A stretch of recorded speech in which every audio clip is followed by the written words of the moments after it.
I'm Leonard Riggs, and this is my podcast from my head to your ears, and this is officially season number 5 of my podcast, which is crazy. Of course, it is August at the time of this recording, and August means back to school. Now, I was looking at some friends' pictures of their kids going back to school, in particular, their young children starting school, their son starting kindergarten and their middle child starting pre-K. And I got to thinking, they have a baby girl, and I got to thinking, I was the baby of the family, and I remember when my sisters got to go to school and I didn't. Of course, that little baby won't know that her brother and sister are going to school, but I always hated when my sisters had to go to school. Of course, if you know me, you already know, but if you don't, I have 4 older sisters, and they're much older than me. So I was kind of left behind and very bored when my sisters weren't around, because let me tell you something about sisters. They are really creative, and they're a lot of fun to be around. So once they left, it was just no fun. And there was a lot of watching of television and Sesame Street and all that stuff. But I was totally inspired by those pictures of those kids, and all the memories flooded back from those days of school and being left behind by my older siblings. Well, they went to school. So that's what I'm going to talk about today. School memories. Back to school memories in particular. And I'm going to take a break, and I'll be right back with my back to school and school memories from way back when. I'm Leonard Riggs, and this is my podcast from my head to your ears.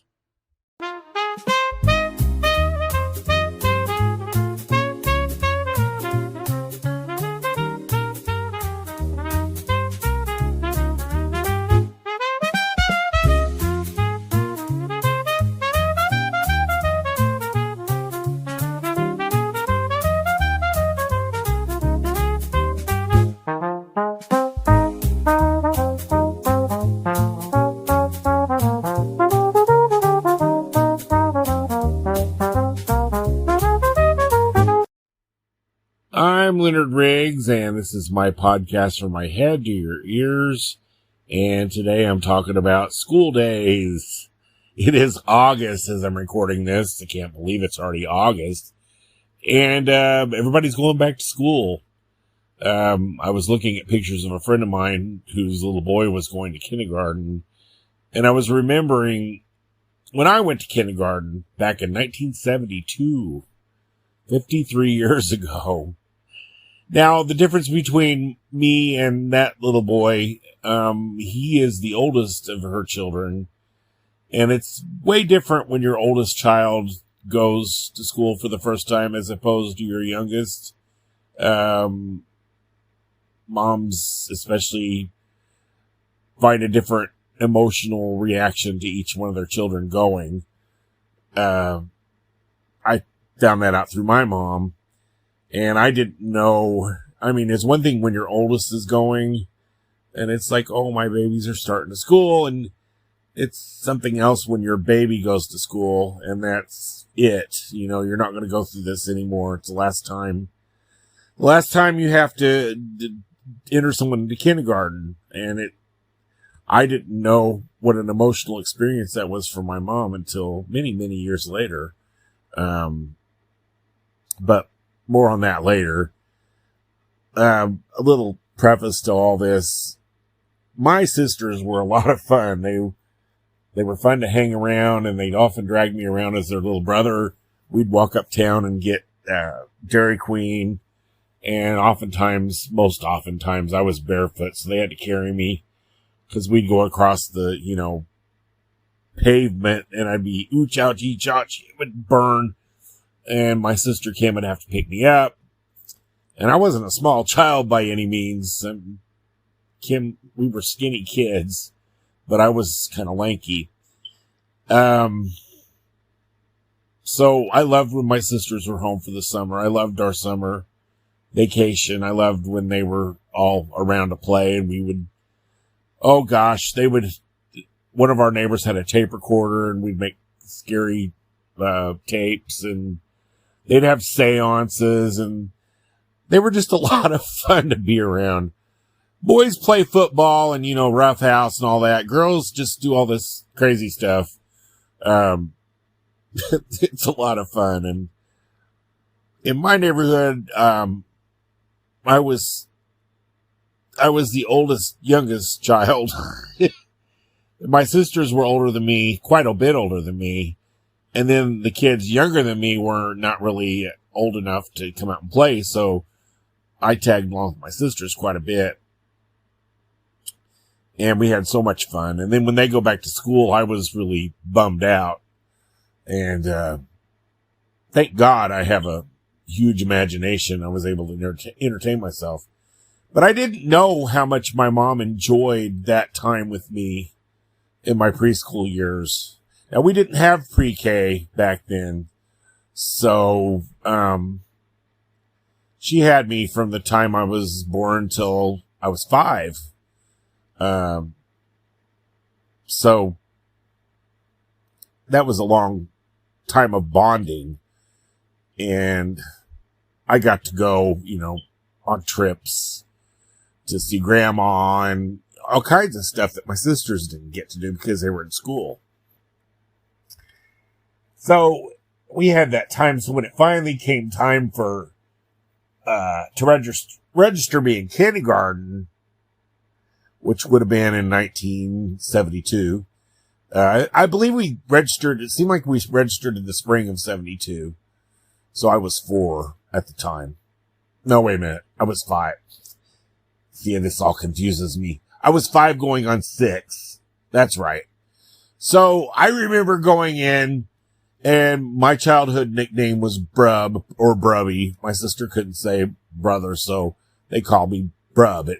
Something that kind of evolved. And I thought my name was Brub. And I remember going up to register for kindergarten, and I've probably told this story before, and the lady that was registering us, I don't believe it was a teacher, said, "What's your name?" And I said, "Brub." And she looked at me and, "What?" And my mom giggled and said, "No, it's Leonard.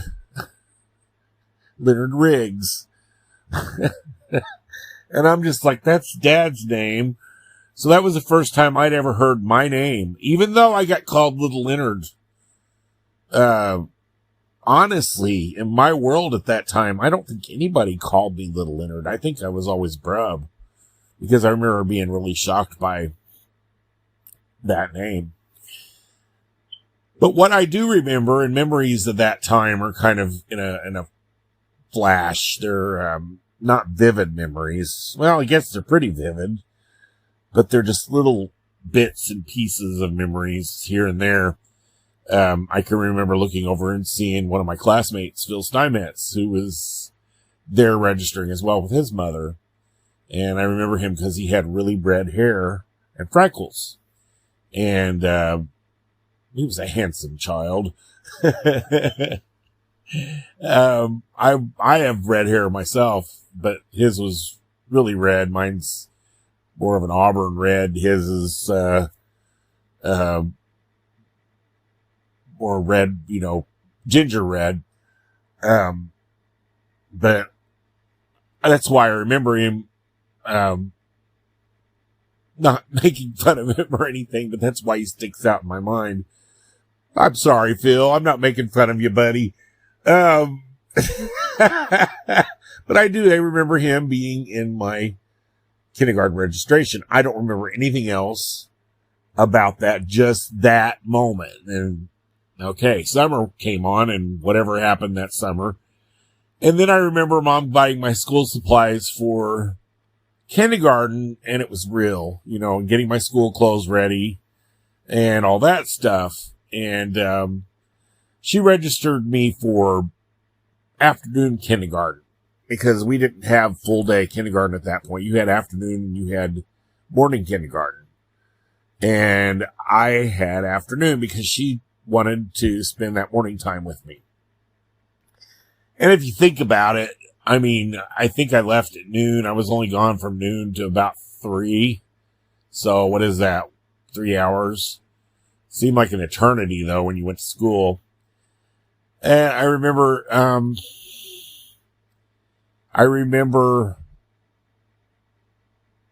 her buying me a blue paint apron. I still remember that and writing my name on it.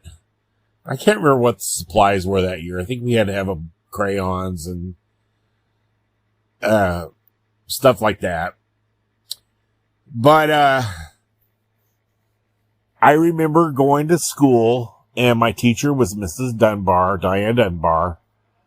And I remember this classroom, and to this day, it was in the basement of the old Christopher Elementary School, which is no longer there. That whole building's gone.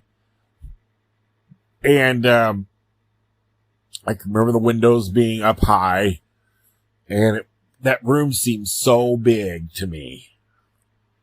And I sat at a table, and you didn't have, of course, I think that's still that way in kindergarten. You just didn't have desks, you had tables.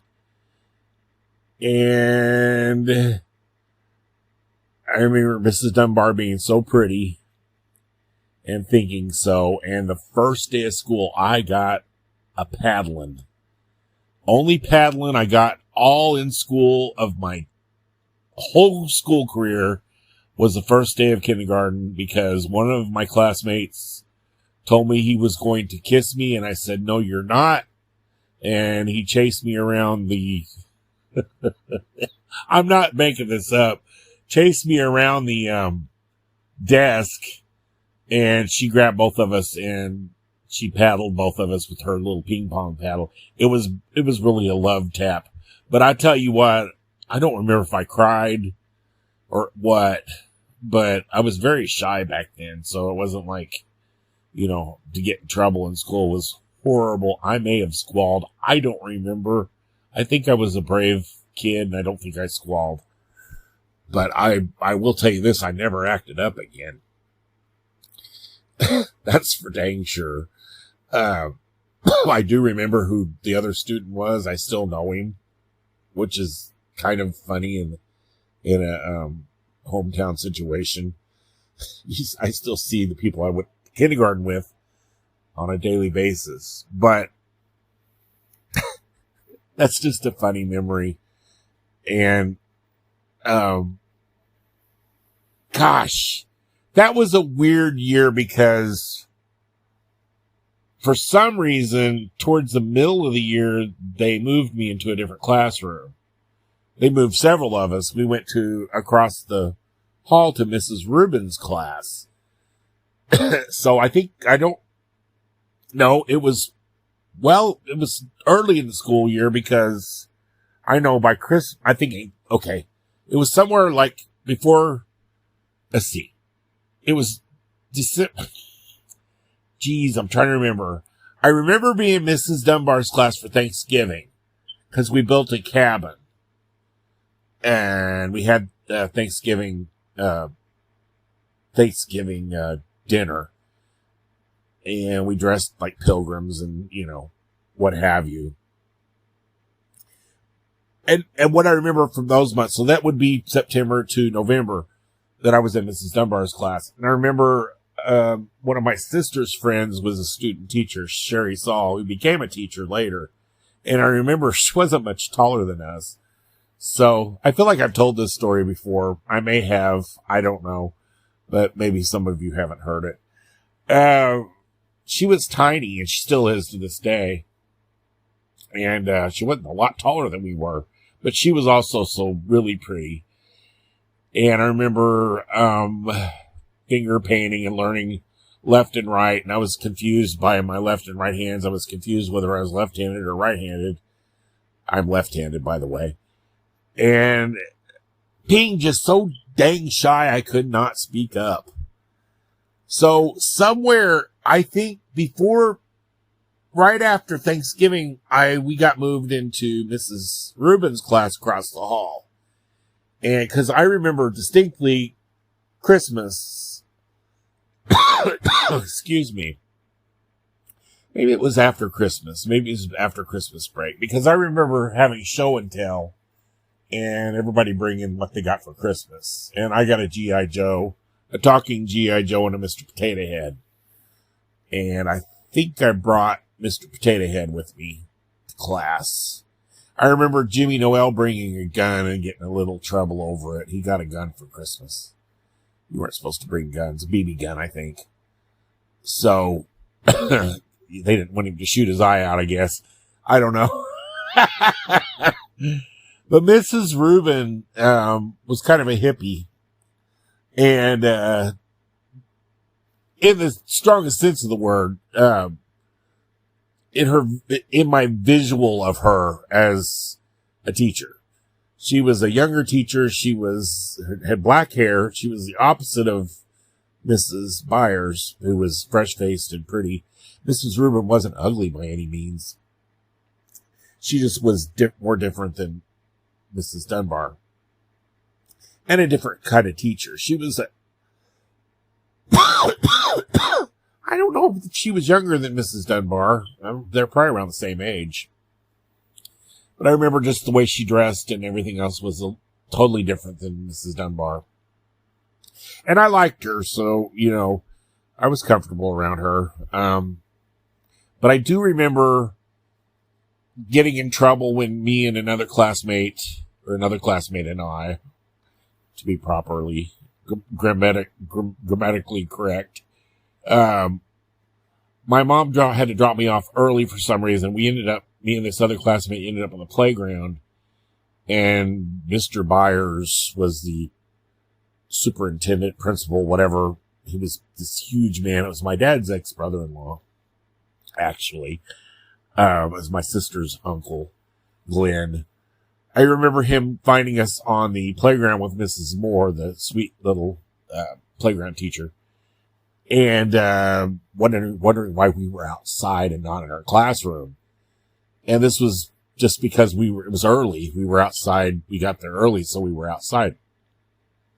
So he walked us into our classroom, and the teacher wasn't there. Mrs. Rubin wasn't there. So we had all day, Mrs. Rubin was quizzing us on what exactly did Mr. Byers say. And we were just repeating. And I just thought I was in so much trouble. As it turned out, I think she got in trouble because she wasn't there. But God love you, Mrs. Rubin. I hope you're retired and hope I'm not offending you right now. Because I don't know whatever happened to Mrs. Rubin. Mrs. Dunbar, I still see her husband, and he was also our guidance counselor. That reminds me, too, speaking of Mr. Dunbar, he was the guidance counselor, and he gave these tests. What do you call them? Aptitude tests. And I remember being so backward that I had to go to the bathroom during this test. And we got out of class all day while they tested us, to see how far along we were, where we sat in our intelligence. I don't know what they were for exactly. But I remember having to go to the bathroom really bad and being so afraid to raise my hand and go to the bathroom that I wet myself. And, oh Lord. So, one of many accidents in school that we will not discuss all of, because several members of my class still remember the incident in first grade. And I am not putting on my podcast. Wild horses can't drag it out of me. Not gonna do it. Not gonna do it. No way. I will not tell that story about first grade and the accident I had. That was really traumatic for me and pretty much traumatic for the rest of the class too. But we're not going to tell that story, dang it. That's first grade anyway. I'm not that far advanced in this school days podcast. Oh my God. You got to be wondering right now, is he going to cover all the years of school? Well, I don't know. So far, I'm just up to kindergarten and I've already talked for 17 minutes. So, boy, wouldn't that be a long podcast? I think I'll just cover the early days. But what made it cool, what I remember kindergarten and then that first Christmas vacation. And I love Christmas vacation. That was my favorite vacation all through school. Of course, I love Christmas. It's my birthday. Oftentimes, either my birthday would fall on the last day of school or it would fall after Christmas vacation started. So I was very lucky because my birthday is December 21st. So it was always kind of cool. And Christmas time at grade school was so much fun. We sang, we had Christmas programs, and, it was just fun. And we made gifts for our parents. And I remember, and this is an idea for teachers, kindergarten through whatever. I remember the coolest present that we ever made our parents was we sat in front of a projector screen, and the light shone our shadow on the wall, and the teacher traced our shadow, and they put it on black construction paper, and then they pasted it to a white board, and it was excuse me, my mom had that hanging on her wall for years. I don't know what happened to them. I think they finally fell apart over the years. She didn't really preserve it.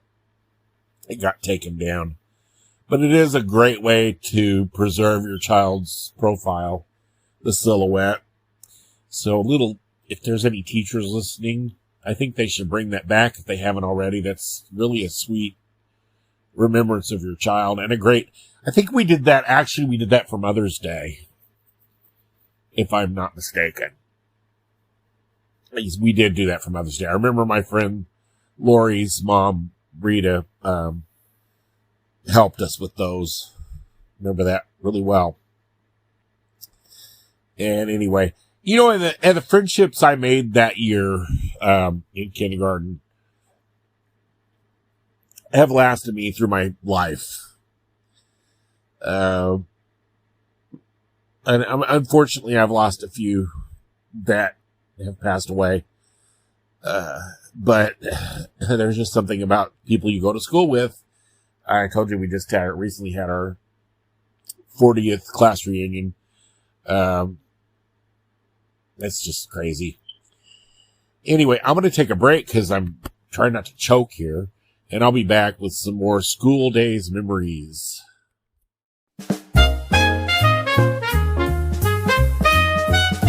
From my head to your ears, I'll be right back. Riding on a midnight groove, no need to pack. Thoughts spinning like vinyl, the needle drops low. Every beat a secret only you'll know. I'm Leonard Riggs, and this is my podcast From My Head to Your Ears. And I'm talking about some school days memories. I'm not going to do my whole grade school career. There's just no dang way. But I really wanted to capture the early days. And the reason why, and the original inspiration for this was how hard it is. It's something you don't look at. I mean, my memories are my memories about school, the experience I had, but looking from my mom's perspective about how it felt for her baby to go to school. And then I realized, her keeping me home, letting me do afternoon kindergarten. She was really trying to hold on to the experience of having her baby at home. I think every child has a unique relationship with their parents that's different. And I know I can't speak for my older sisters. We were all very different. None of us were the same growing up. We were very different individuals. All four of us, Connie, Lori, Kim, and Cindy. Me being a boy too. That always kind of perplexed my mom because she had all daughters and here she had this boy that she just did not understand, but she loved me the same. But she told me later that after she sent me off to my first day of kindergarten, how she just cried and cried and cried. And I thought, oh, because I love my mom so much. I often tell everybody, they say, are you a mama's boy or a daddy's boy? I was like, no, I'm a mama and daddy's boy. But it's funny. I have a special relationship, friendship with both my parents. And I say friendship because that's what it amounts to. The best friends I ever had, simply. And my mom, we did a lot of cool things, me and my mom, that my sisters didn't get to do. Like, she'd let me stay home from school sometimes when we go visit my grandma. And I got to watch my mom interact with my aunts. And they would, do something for grandma, paint her woodwork. So, and the way they giggled and acted like sisters, and to see that side of my mom, I loved it. It was really unique. Now, my sisters got to stay all night with their grandma. I never got to do that. Mostly because I wet the bed. I didn't want to stay with grandma because I was scared grandma would whip me. So I didn't do that. I still am not going to tell that first grade story. I might have to get a little drunk to do that. And I don't drink, so it ain't going to happen. So don't be trying to get it out of me, because I'm not going to tell it. Maybe in a future podcast. I had all sorts of embarrassing moments in school. Maybe that's just a whole other podcast. The times not just in school, God, I've humiliated myself all through life. It's an art, I tell you. But, God, yeah, I enjoyed those moments when I got to go spend time with grandma, because I love my grandma, Qualls. My grandma Pearson, my dad's mom, died when I was in the first grade. And she was actually, bedridden for a while because she broke her hip, and, she was sickly. So I remember early on my grandma going to church with her and stuff, but most of my memories from my grandma Pearson were that she was bedridden and not feeling well. But my grandma Qualls was up and at 'em, and she'd often stay with us for Christmas and all kinds of stuff. That's another thing I loved, when my grandma would come home on Christmas vacation and she'd spend time with us. She took turns doing that. I think I mentioned that before, but I love my grandma Qualls. I loved her stories and everything. I think I got the gift of storytelling from her, because I sure do like to tell stories. Not fake stories, but I like to tell life stories. Yeah, it just seemed like those days just flew by, though. But at the time, like, back then to me, the time between the start of school and Christmas vacation, and then coming back, and then all the way to summer vacation, were 1,000 years. Excuse me. But we had snow days too, and that kind of thing that kind of, made them go by a little faster. But I love snow days. It's such a drag now. As an adult, you have to get out, and if it snows, it's just like you got to get to work, and you can't call in, and it's such a pain in the rear end. But back then, you could just, all Franklin County schools are canceled. You can just roll over and go back to sleep. But, I got to where I got so nervous in school that I couldn't eat breakfast because I'd throw up. That kind of developed as my school years went on. I don't know why, and that lasted all through school. And even to this day, I still do that. When I was fine, I got over that thing until like the last couple of years, and now I can't eat before I go to work. I can eat when I get to work, God can't ever, but I can't eat before I go to work. So I don't know, something that's carried on through me throughout my life. actually. I was trying to remember, though. I think my mom, my mom started working in 1974. She got a job. Well, actually, she got a job at a place called Essex in Decoy, which is a factory. And my sister Kim had to get us ready in the morning. And we'd go on the bus.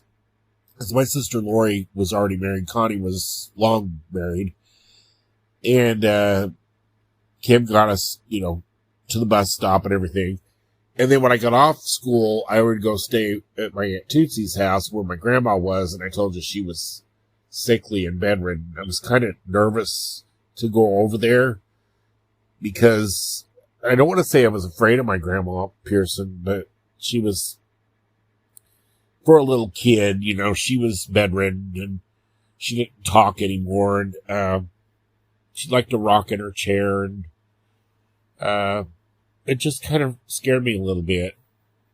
And I remember my aunt's house having kind of that hospital room smell because of taking care of my grandma. So in my mind, and I love my Aunt Tootsie, don't get me wrong, but I didn't enjoy that. I missed my mom. But she'd get home and then we'd have supper. My mom didn't do that very long because she didn't like that dynamic either. She did not like not being there for us kids. So she ended up lucking into a job at the grade school as a lunchroom supervisor. And that was in my second grade. And it was so cool to have your mom there. But when someone would say something negative about your mom, you'd be ready to fight. But we had a smaller lunchroom in my second grade. It was back in the old school building. And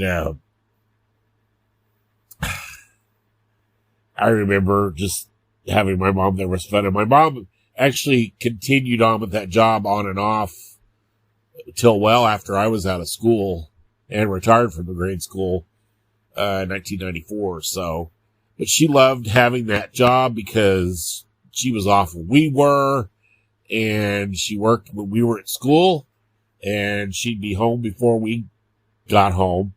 And sometimes she'd give me a ride home because she was there. I'd go wait for her when I got out early. So yeah, it worked out really well. I apologize. I'm just coughing. Something about doing a podcast. I need to keep a glass of water close by. I get the dry throat. But,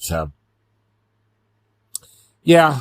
And what I remember, though, too, about school that's different now, we went back to school like at the end of August. Like the last weeks in August. DuQuoin Fair was always on when we went back to school. Now they go back at the 1st of August or the first weeks of August. It's really quick. But back then, I think it was, because we didn't have air conditioning in rooms back then. So it was so hot. They would wait to the end of August. And even then we had early dismissal for like a month and a half because the temperatures were terrible. So clear up into September. That was pretty much all the way through high school. So we're known for our crazy temperatures around here. I think this week our temperatures we're going to have highs in the hundreds. We've got a heat wave, not heated disease, but actual temperatures in the hundreds. So yeah, it's going to be super hot. But, anyway, I've kept this. I probably should do this in parts, but I think I've bit your ear enough. I'm going to take a break and I'm going to wrap this up. I'm Leonard Riggs. This is my podcast from my head to your ears. From my head to your ears, let the music appear. No distance between us, just jazz in the air. I'll be right back, don't you fear. Every note I play brings me near. I'm Leonard Riggs, and this is my podcast from my head to your ears. My first official episode of season 5. Isn't that exciting that I've had this many episodes of my podcast? I don't know. I love doing this podcast, as you know, and I love that you guys listen to this, and I enjoy the compliments I get, and I hope this one's been entertaining. I love thinking back to the old days, and gosh, I miss my parents immensely, and to think back, my mom crying when I went to school, that just kind of gets you. It kind of gets you in the heart, doesn't it? A little bit when you think about, you never thought about your parents being upset because you went to school. A lot of parents are glad because you go to school, but I'm glad that I was such an angelic child that she cried because I went and she didn't want me to go.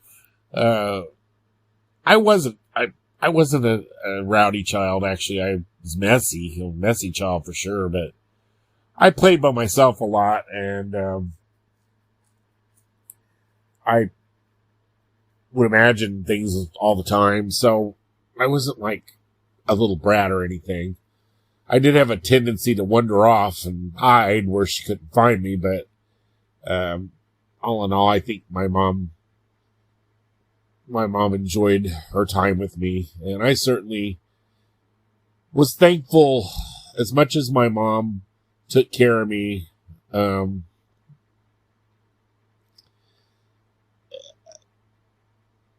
I was honored to take care of her later in life. So, anyway, that seems like everything's connected, you know. And I was thinking about the incident that I will not talk about, and my poor mom having to come get me and take care of me. And I oftentimes would cite that time. I'm not telling you, so you just have to wonder what happened. Anybody who went to school with me knows. Oftentimes when I had to take care of her, I would cite that incident and say, "You're just getting me back for what I did in the first grade." And she would actually giggle. She would actually remember that. And that was one of the cutest memories I have of whenever I was taking care of her. Oh, gosh. I miss my mama and my dad and my sisters. Anyway, here's the deal. Time flies, and enjoy your kids. I know it seems like today there's so much to do with your kids and their school time. There's so many after school things going on, and I worry sometimes, do parents actually get to enjoy time with their kids while you're taking them to their ball games and this and that and this, but are you actually enjoying time with your kid? You know, some of my best memories were sitting and watching movies with my mom and dad while mom made popcorn, and nights at home and that family togetherness. I don't know that families today do that. It seems like they all grow apart with their activities, and everybody's got their face buried in a phone. And gosh, I'm glad I grew up in the years that I did. I wish somehow that could come back. And I think it's changed the way things are anymore. Just the reality of how things are. I hope you find time to spend time with your kids, actual vacations where everybody does stuff. Turn the phones off and enjoy each other's company. Because I tell you, I'm a 60-year-old man almost. I'm 58. I don't want to rush things, but I'm glad I have those memories, and it makes me happy to talk about them. And anyway, I'm going to wrap it up on that note. I'm Leonard Riggs, and this is my podcast from my head to your ears. Again, thank you for listening. I love you guys. I'll be back with more podcasts. I'm starting to get really a lot of ideas, and I've got some friends that want to do podcasts with me, and hopefully season 5 will be a very interesting season. I don't know when I'll get to podcast again, but I'm promise I'll try to do it more often than I have been. So I'm Leonard Riggs. I mean it. And this is my podcast from my head to your ears. Thank you.